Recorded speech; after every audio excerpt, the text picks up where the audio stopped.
Friend, સ્વાગત છે ફરીથી એકવાર તમારું મારા કિચનમાં, જેમાં આજે આપણે થોડી હેલ્ધી કહી શકાય તેવી પાલકની પૂરી બનાવવાના છીએ, જે ખૂબ જ ટેસ્ટી તો બને જ છે, સાથે જ લુકવાઇઝ પણ બહુ જ અટ્રેક્ટિવ હોય છે.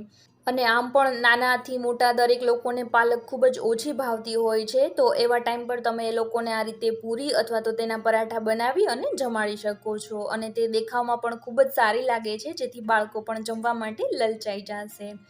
અને સાથે જ ટેસ્ટી અને બહુ જ ઇઝીલી બની જાય છે. અને આપણે તેમાં તળવામાં જેટલા તેલનો ઉપયોગ થશે તેટલું જ તેલ આવશે, તેમાં આપણે મોણ પણ એડ નથી કરવાનું, અને સાથે જ તેમાં પાલકનો પણ બિલકુલ ટેસ્ટ નથી આવતો.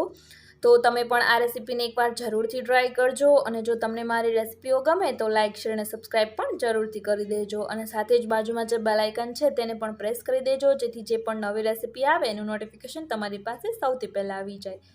તો વધુ સમય ન લેતા આપણે રેસીપી તરફ આગળ વધીએ.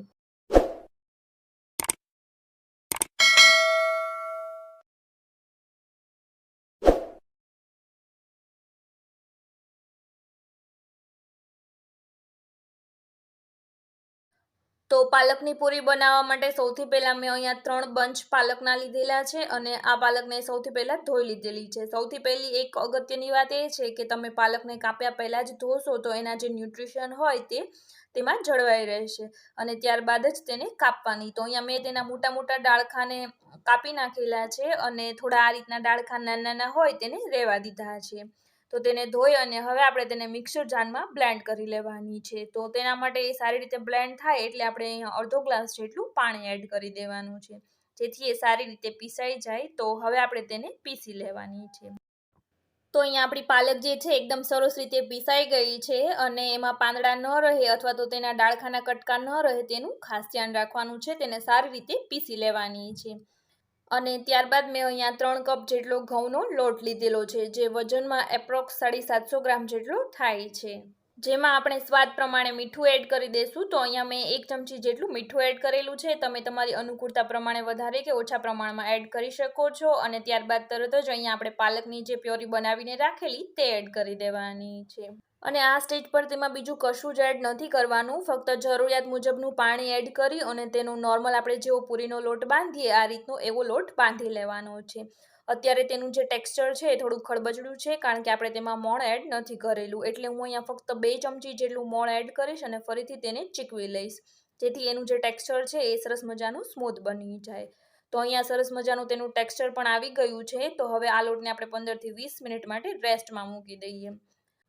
તો 15 થી 20 મિનિટ બાદ આપણો જે લોટ છે એ પૂરી બનવા માટે રેડી થઈ ગયો છે. તો આ રીતના નાના નાના લુવા કરી લેશું અને તેની પૂરી વણી લેવાની છે.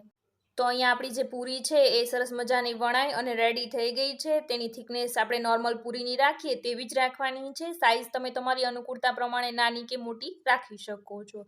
તો હવે બાકી બચેલી પૂરીઓને પણ આપણે વણી લેશું અને ત્યારબાદ આપણે તેને તળી લઈએ.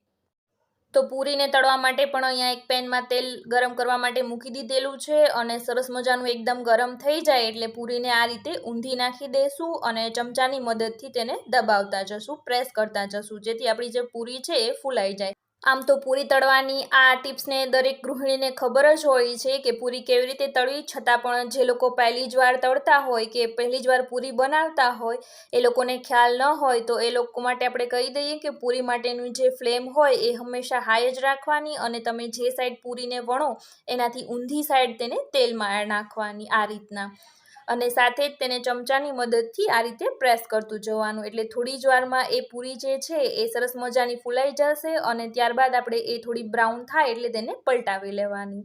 તો આ એક પૂરી તળવાની મેથડ છે, નોર્મલી દરેકને ખબર જ હોય છે, છતાં પણ જે લોકો પહેલી જ વાર બનાવતા હોય તો એ લોકો આ વાતને ખાસ ધ્યાનમાં રાખે. તો આપણી પાલક પૂરી અહીંયા સરસ મજાની તળાઈ અને રેડી થઈ ગઈ છે. તો તેને પ્લેટમાં કાઢી લઈએ અને બાકીની પૂરીઓને પણ આ રીતે તળી લઈએ. અને આ જ લોટમાંથી તમે પરાઠા પણ બનાવી શકો છો. જો તમારે આટલું બધું તેલ ન જમવું હોય કે તેલ થોડું અવોઇડ કરવું હોય તો તેની જગ્યાએ તમે પરાઠા પણ બનાવી શકો છો. બાળકોને પરાઠા પણ ખૂબ જ ભાવતા હોય છે, અને તેનો કલર ખૂબ જ સારો હોવાથી લંચ બોક્સમાં પણ પેક કરી અને આપી શકો છો. તો સરસ મજાની થોડી હેલ્ધી કહી શકાય એવી આ ટેસ્ટી પાલકની પૂરી રેડી છે. બહુ જ ટેસ્ટી અને ઇઝીલી બની જાય છે. તો તમે પણ આ શ્રાદ્ધમાં અથવા તો નોર્મલ જ્યારે પણ પૂરી બનાવો અથવા તો કોઈ નવી પૂરી બનાવવાનું મન થાય ત્યારે આ રેસીપીને ચોક્કસથી ટ્રાય કરજો. અને જો તમને મારી રેસીપીઓ ગમે તો લાઇક, શેર અને સબસ્ક્રાઈબ પણ જરૂરથી કરી દેજો. અને સાથે જ બાજુમાં જે બેલ આઇકન છે તેને પણ પ્રેસ કરી દેજો, જેથી જે પણ નવી રેસીપી આવે એનું નોટિફિકેશન તમારી પાસે તરત જ આવી જાય. તો ફરી મળીશું એક નવી રેસીપીની સાથે.